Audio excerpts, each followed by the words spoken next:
Welcome back, and now for the news in detail. U.S. Secretary of State Mike Pompeo says Washington will not tolerate attacks on its troops in Iraq. Pompeo said this in a telephonic conversation with Iraq's Prime Minister Adil Abdul Mahdi. He told the Iraqi Prime Minister to defend the U.S.-led coalition for fighting ISIS in Iraq. He said the U.S. will take additional action as necessary to defend American lives. Pompeo said the groups responsible for these attacks must be held accountable.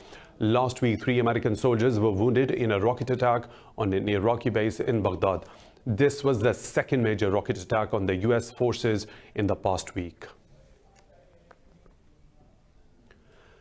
Ankara says it has neutralized 11 Kurdistan Workers' Party militants in the Syria's north. The Turkish Defense Ministry says the fighters were neutralized during Operation Peace Spring in the region. The ministry said it will not stop the operations against the militants in the region. This comes after 3 PKK militants were neutralized during Ankara's operations yesterday. Since 2016, Turkey has launched a trio of operations across its border into northern Syria. Ankara holds a fighter group responsible for the deaths of some 40,000 people in the 30-year terror campaign. Meanwhile, the US, France, Germany and the UK have called on the Syrian government to stop its killing and engage in a political settlement through a UN resolution. In a joint statement, the world powers said the President Bashar al-Assad must accept the aspirations of Syrians who want peace. The statement was issued on the 10th anniversary of the start of Syria's civil war. The countries urged Damascus to pursue a ceasefire, reform the constitution, and release arbitrarily detained people. The statement said Syrian citizens should be allowed to take part in free and fair elections under UN supervision. Western powers also urged the international community to assist Syria's neighbors in sharing the costs of Syria's refugee crisis. Meanwhile, Syria's envoy to the UN, Bashar al-Jafari, says Western countries should lift their unilateral economic sanctions against Damascus. Syria has been marred by a vicious civil war since 2011 when the government cracked down on pro-democracy protests. Now moving on, Russia says the militants in Syria's northwestern Idlib are not complying with a ceasefire brokered with Turkey. The foreign ministry says the militants were taking counter-offensive action in the region. The ministry said terrorists in Syria's Idlib should neither be neutralized or they should be prosecuted. It said the militant factions in the country's northwest don't recognize the Russia-Turkey ceasefire agreement. The Turkish and the Russian presidents agreed on a truce in a meeting in Moscow on 5th of March. Both the countries agreed to joint patrolling along the border, but it was halted due to the rebels' protests yesterday.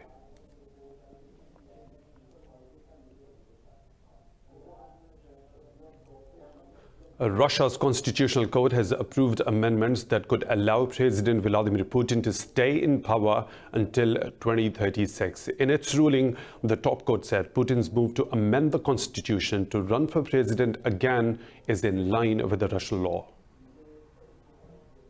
Russia's current constitution requires Putin to step down in 2024 when his second sequential presidential term ends. But the amendments would formally reset his presidential term tally to 0, giving him the option of serving 2 additional terms in office. This means Putin could stay in power until 2036. The bill already sailed through the upper house and the regional parliaments as required last week. Putin has been in power for the last 20 years. Turkey has called on Russia to end its occupation of Crimea. Ankara's call comes on the 6th anniversary of the peninsula's annexation by Moscow. In a statement, the foreign ministry said the international community doesn't recognize Russia's illegal annexation of the Ukrainian territory. It said Moscow's occupation of Crimea was based on an illegitimate referendum. The statement went on to say the well-being and the security of the Crimean Tatars is the top priority for Turkey. Russia and Ukraine have been at loggerheads since Moscow annexed Crimea in 2014. The UN also views the Kremlin's action in Crimea as illegal. In Greece, a migrant child has died in a fire in the Moria refugee camp on the island of Lesbos. Fire brigade officials say the blaze ripped through 2 containers used as living quarters for the refugees. The officials said the body of a girl aged between 5 and 7 was found during the operation to extinguish the fire. They said the cause of the fire is not clear yet. The Moria camp was built to accommodate under 3,000 people, but hosts almost 20,000 refugees today. Migrant arrivals in Greece's Lesbos Islands accelerated in 2015 and 16 in the wake of escalating conflicts around the world. Arrivals surged further this February after Turkey said it couldn't host more refugees from Syria.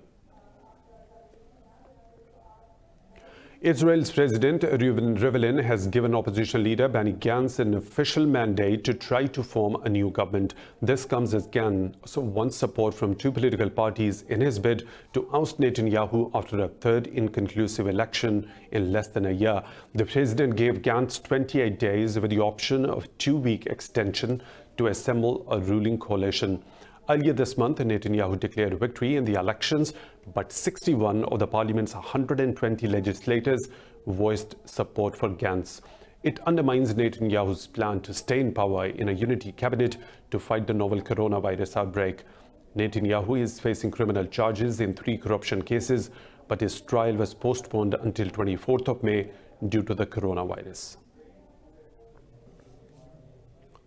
Iran has reported 129 more deaths from the novel coronavirus, taking the country's tally to 853.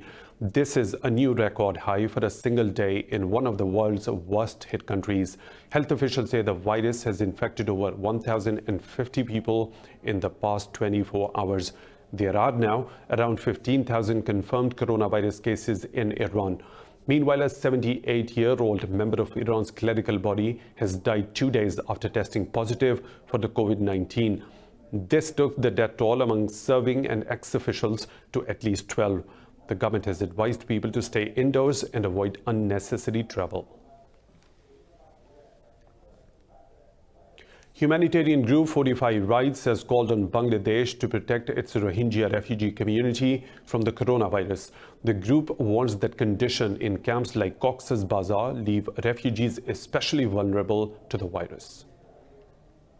45 Rights adds that many Rohingya refugees in Bangladesh are already suffering from chronic health issues due to a lack of healthcare facilities. This raises the risk of a high death toll in case of a COVID-19 outbreak. The rights group also urged Dhaka to lift all the restrictions on refugees, preventing them from accessing mobile communications and the internet. It asked the government to hold the construction of fences aimed at confining refugees to their camps. The WHO has warned the novel coronavirus can spread rapidly in conditions where people are living in close proximity to each other, such as refugee camps. The Cox's Bazar refugee camp in southeastern Bangladesh is one of the largest in the world. Countries across Europe are closing schools, entertainment venues and all but essential services as they step up efforts to combat the coronavirus pandemic. More cases are now being reported outside China than inside. The 3 states bearing the brunt of the coronavirus pandemic in Europe have all recorded their highest death toll for a single day. The details are in this report. Italy has recorded 368 deaths from COVID-19, the biggest daily toll ever recorded in any country, including China. This comes after the country's death toll surged by 25% to 1,809 from 1,441 on Sunday. Spain's tally of cases rose to 8,744 with 297 fatalities. The regional leader of Catalonia, Quim Torra, tested positive for the virus and said he was going into self-isolation in a government building. France reported 29 deaths, giving a total of 120 as President Emmanuel Macron slammed unilateral border control measures taken by some EU countries. The UK also saw a single-day record with 14 new deaths and a total of 35. Governments across Europe have responded by curbing the movement of the citizens and tightening the borders. As the COVID-19 pandemic spreads, more states are taking tougher action to stop the virus. Middle Eastern and South Asian countries have introduced new restrictions as the number of the confirmed infections grows. This report has the details. In Iraq, the government has imposed a curfew in the capital Baghdad while suspending international flights in and out of the country. Nearly 124 cases have been confirmed so far in the country, while 10 people have died. Saudi Arabia has suspended work in government sectors except health and security for 16 days. The decision follows previous instructions to close malls, restaurants, cafes, and public parks across the kingdom. Lebanon has declared a state of medical emergency, which involves closing its airport as well as public and private institutions. The closure of public institutions and administrations and municipalities and unions and independent businesses and public and private universities and schools and nurseries, with the exception of necessary staffing, to ensure continuity of work in ministries and government institutions, in accordance with a definite mechanism to be communicated by the government. The number of cases in India have risen to 110, while 52 cases have been confirmed in Pakistan. Argentina and South Africa have both closed their borders, while Serbia has declared a state of emergency.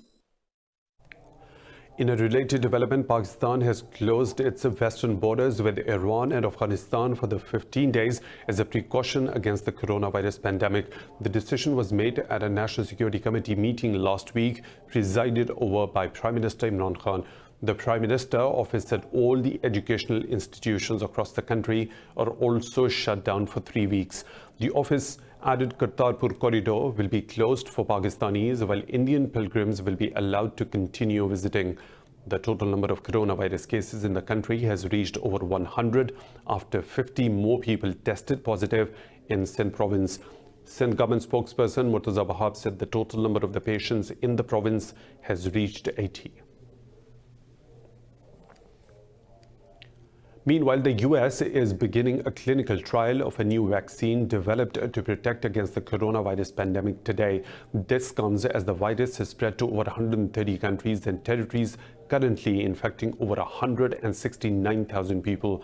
The US administration says the experiment will be funded by the National Institutes of Health. The trial is set to include 45 young, healthy volunteers who will all be given different doses of the experimental vaccine. US public health officials say the trial will take between a year and 18 months to fully validate any potential vaccine. The pandemic in the US has prompted the Trump administration to declare a state of emergency, banning travel to countries with high infection rates. It's time for a short break. We'll be back with more stories. Stay tuned.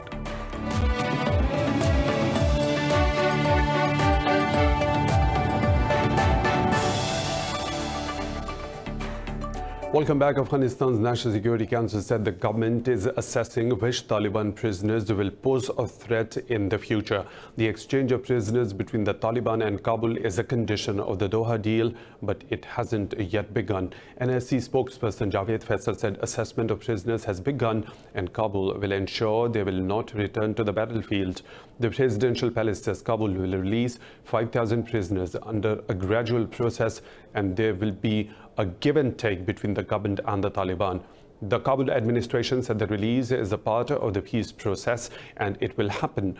Meanwhile, the Taliban have rejected the conditional release of the prisoners, saying it wasn't part of the agreement. Pakistan's President Arif Alvi has arrived in Beijing on a two-day visit on the invitation of President Xi Jinping. Foreign Minister Shah Mahmood Qureshi is also accompanying him during the visit. During the President's visit, a number of MOUs are expected to be signed with China. This will be the President's first visit to China, which is aimed at showing solidarity with the Chinese government in the fight against COVID-19. The visit will further cement historic bonds of trust and support between the two countries.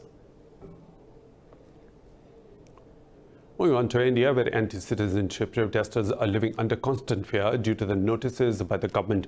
The Uttar Pradesh police have issued a recovery notice to 13 people for alleged property damages, with the deadline ending today. The authorities have threatened to confiscate their properties if they fail to pay 2.1 million Indian rupees. Talking to media, the individuals said they cannot pay the fine as they are daily wage laborers.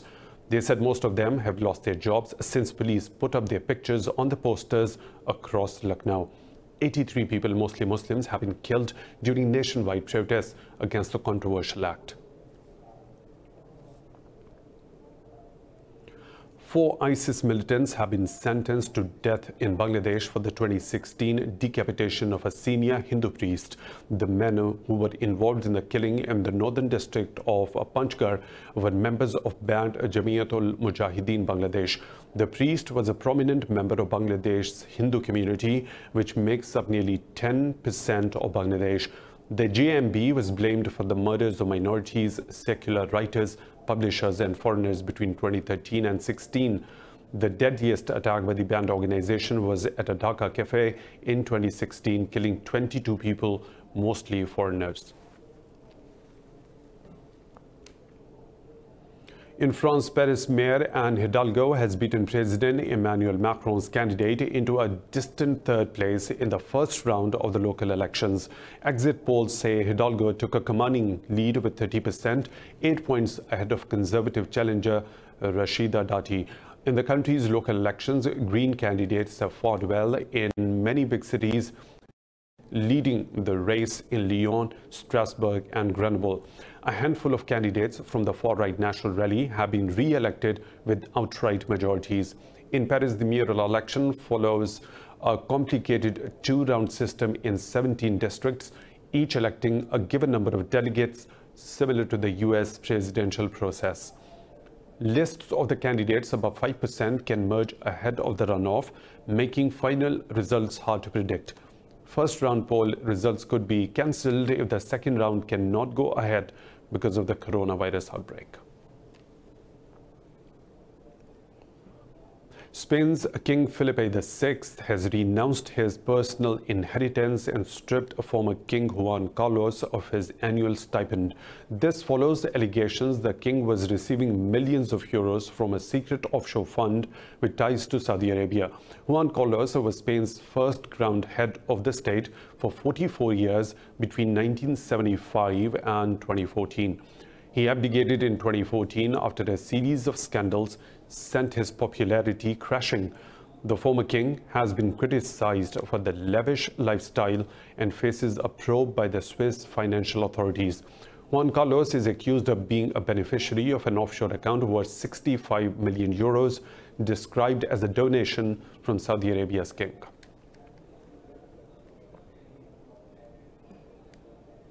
A 5.4 magnitude earthquake has struck Iran's southern province of Hormuzgan. Government officials say there are no reports of casualties or property damage. Tehran's university's seismological center says the tremor's epicenter was located 39 kilometers from the city of Bandar Khamir.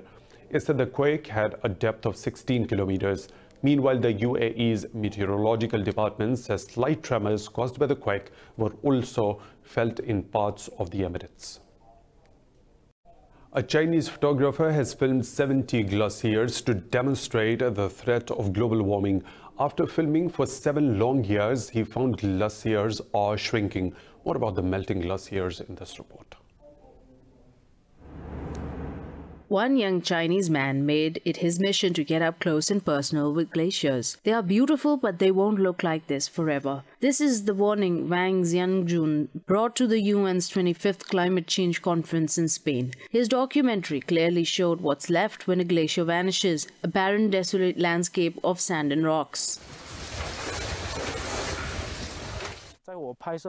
After I shot more than 70 glaciers in Tibet, I found that all glaciers are shrinking. What does this mean? It means global warming is indeed a very serious thing happening around us. In 2019, China beefed up its latest plans to protect the environment, a plan that includes glaciers, forests and wildlife. It was a year in which the country's forest reserve increased by 2.1 billion cubic meters last year. China's firm determination and commitment to ecology protection has given everyone the dignity. Protecting the glaciers and protecting the homeland is no longer a slogan, but something that everyone can strive to do through practical actions. Wang says we can all limit global warming by taking practical action. In Mali, no train has left Bamako's colonial-era railway station for over 18 months. For almost 100 years, the service connected Mali to neighboring Senegal. More in this report. For several months now, no train has passed through this colonial-era station in Bamako. For almost 100 years, the Dakar-Bamako Express had connected Mali's capital to neighbouring Senegal. But since May 2018, the station's green carriages have remained stationary. On a day like today, a Monday, Train 12 departed. It was euphoric. People were crying here, and it was a reunion. Today it is something that we miss very much. You see how the station is dilapidated today. It has become a dump. The tills no longer work. Everyone's at a standstill because there are no trains. Since the line was closed, some 430 rail workers are out of work. An ex-railway worker, Moussa Traoré, is working on a 4-ton collection of documents which tell the history of the Bamako to Dakar line. The archives really fall within the framework of the preservation of the nation's memory, the memory also really of the railway. Within the railway, there is the exploitation side of history, but also the economic side, the historical, and there is also the cultural side. A rail rehabilitation plan is being discussed with several partners, including the World Bank. At the end of 2018, Senegal and Mali each promised to contribute 15 million euros as a boost. But according to the trade unionists, the money has still not yet been paid. More stories to follow, but right after a short break. Stay tuned with Indus News.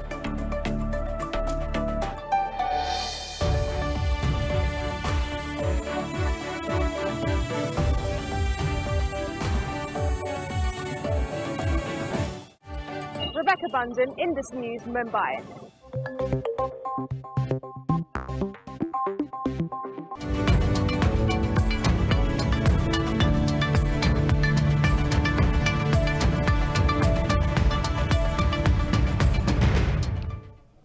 In an extraordinary step, the U.S. Federal Reserve has slashed its interest rate to nearly zero. It also announced a slew of measures to unfreeze credit markets. In a statement, the Federal Policy Setting Committee said the decision was taken in light of the coronavirus outbreak's impact on the U.S. economy and global financial conditions.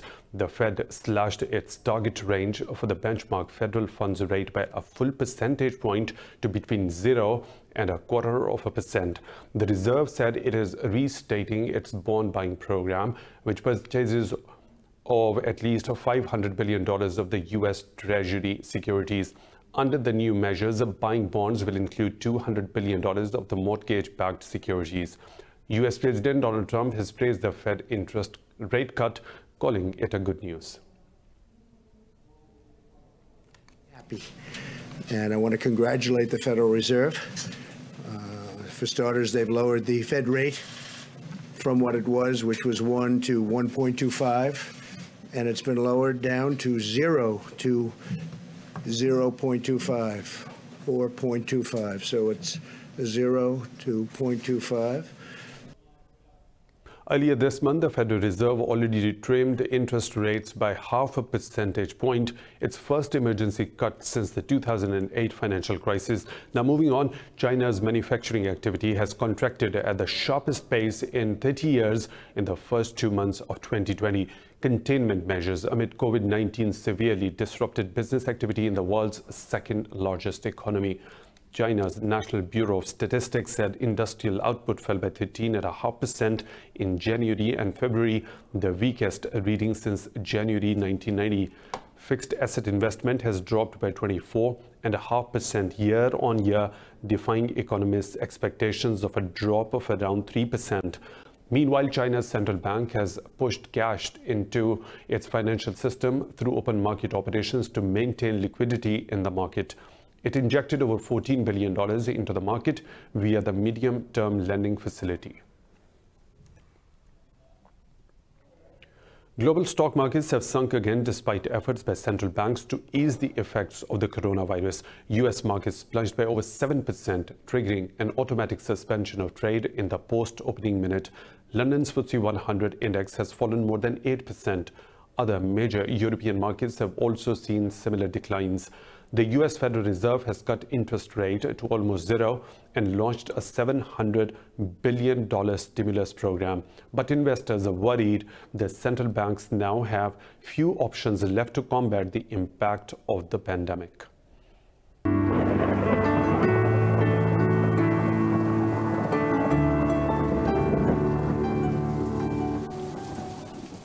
Another weather situation from around the globe.